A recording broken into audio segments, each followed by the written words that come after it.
और अभी अगर हम डिजिटल की बात करें तो ये तो बहुत ही स्ट्रॉन्ग वे से बूम हुआ है। डिजिटल पेमेंट्स में हमारा जो प्लेस बोलें वो शायद मैं बोल देता हूँ टॉप 1 पर है। यहाँ पे 40% जो पेमेंट्स होती हैं पूरे वर्ल्ड में डिजिटली, वो 40% पेमेंट्स इंडिया में होती हैं।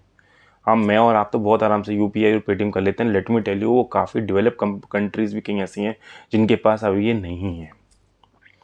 आपको एक चीज़ बताता हूँ कि कोविड के टाइम पे यूएस की गवर्नमेंट ने सबको चेक्स लिखा था। जैसे हमारी गवर्नमेंट ने सबको पैसे दिए थे, वैसे यूएस की गवर्नमेंट ने भी सबको चेक्स दिए थे कि भाई उसमें हेल्प करी थी कि आपके पास इतना पैसा पहुंच जाएगा, ये चेक ले लीजिए। तो उनके घर वो चेक आता था, तो वो लोग जाते थे और बैंक में डिपॉजिट करते थे। ये मैं आपको बात बताता रहा यूनाइटेड स्टेट्स की। हमारी कंट्री में सिर्फ एक क्लिक से, एक प्रेस बटन से इनके अकाउंट्स पे जो जो लोग अंडर प्रिविलेज थे उनके अकाउंट्स में पैसे दिए हैं सेंट्रल गवर्नमेंट ने। और वो कैसे दिए थे? क्योंकि सब इन लोगों ने पहले ही आधार जिसके पास था, ये जन बैंक योजना के थ्रू सबका एक एक अकाउंट हर का खोला हुआ था। और इसमें जो पैसा है वो पूरा का पूरा पैसा उनके पास गया था, बीच में कोई मिडल मैन नहीं था। अर्लियर बहुत सारे मिडल मैन होते थे और जो 1 रुपये होता था वो बीच में ही रह जाता था।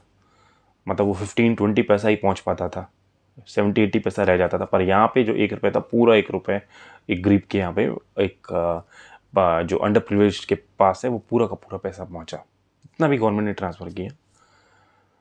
तो this is a very good revolution. और हमने जो सबसे डेवलप्ड कंट्री है उसी को पीछे छोड़ा है। तो that is like that is a achievement for India. और यहीं पर अगर हम देखेंगे मेक इन इंडिया की स्कीम भी गवर्नमेंट लेकर आई थी, जहाँ पर गवर्नमेंट ने ये बोला था कि आप यहाँ पर आकर इंडिया में जो मेक इन इंडिया है वो वाली चीज़ें लीजिए। यानी कि इससे क्या होगा कि जो मेक इन इंडिया में अगर आप चीज़ें ले रहे हैं तो जो इंफ्रास्ट्रक्चर है वो काफ़ी अच्छा होगा। नई नई फैक्ट्रीज यहाँ पे बनेंगी और एस्टेब्लिश हो जाएंगी। उसके बाद इन्होंने बोला कि हम जो अप्रूवल्स हैं वो भी बहुत फास्ट देंगे।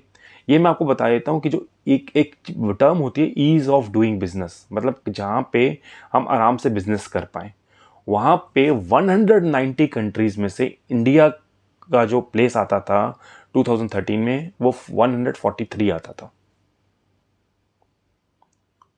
और अब वो प्लेस हो चुका है 62।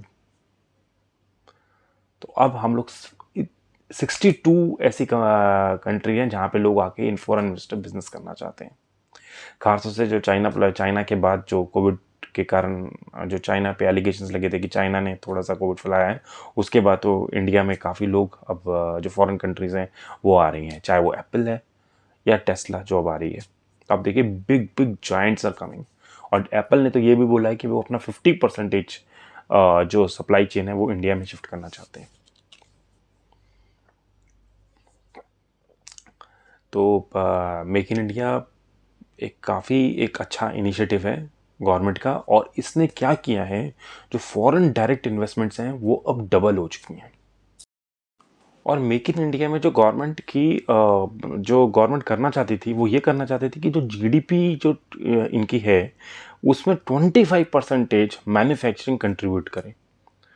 हमारे में स्टार्टिंग में पहले बहुत ज़्यादा एग्रीकल्चर करता था, फिर एग्रीकल्चर के वजह से सर्विसेज करती थी, लेकिन मैन्युफैक्चरिंग काफ़ी कम थी। तो गवर्नमेंट ऑफ इंडिया का ये एक बहुत बड़ा पुश था कि 25% जो अब जीडीपी से मिले वो मैन्युफैक्चरिंग के कारण मिले।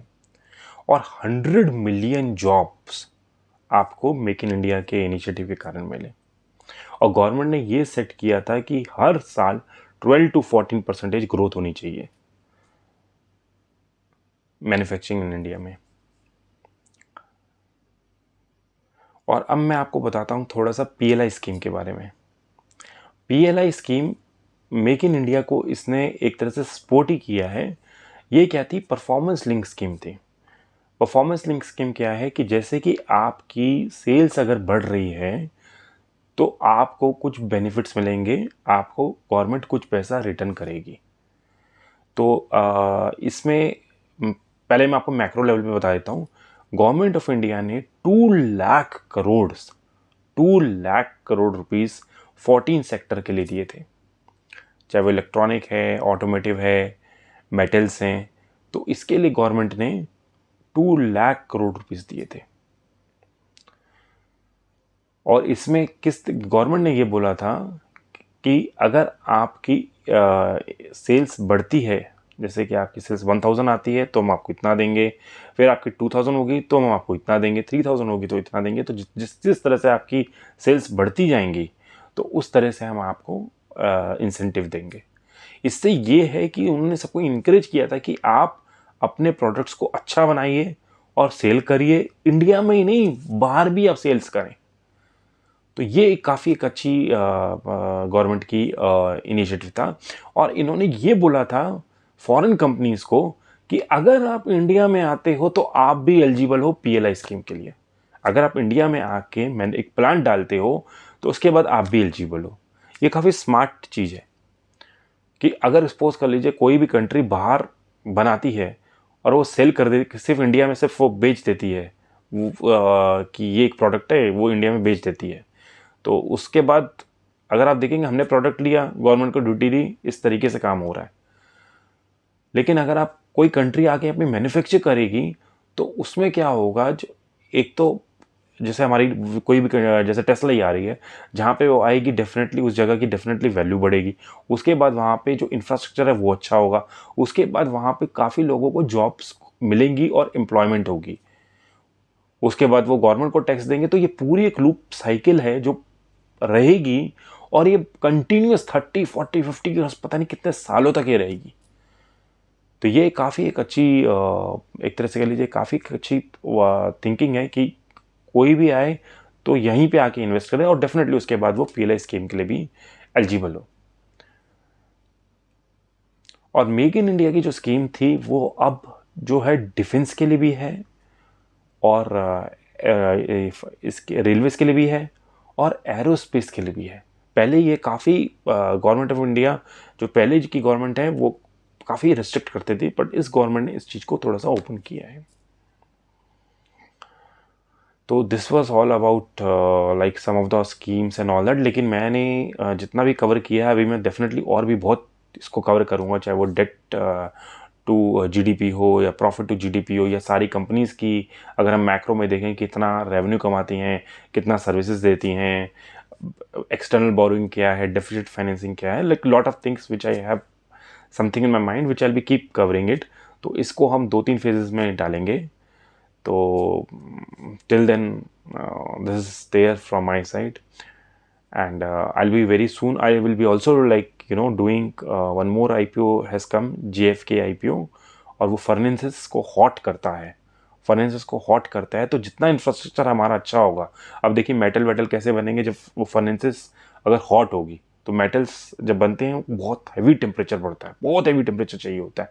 तो वो सारा का सारा जो पूरा का पूरा प्रोसेस है, वो जो स्टील बनाना कि उसमें बिल्कुल जो फर्नेसेस बनाना, तो वो JFK कंपनी करती है।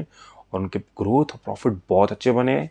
उनके जो कस्टमर्स हैं, टाटास हैं, इंडियन ऑयल कॉर्पोरेशन है, काफ़ी अच्छा है। और हम उसके बारे में भी डिस्कस करेंगे नेक्स्ट कॉल पे। चलिए, थैंक यू।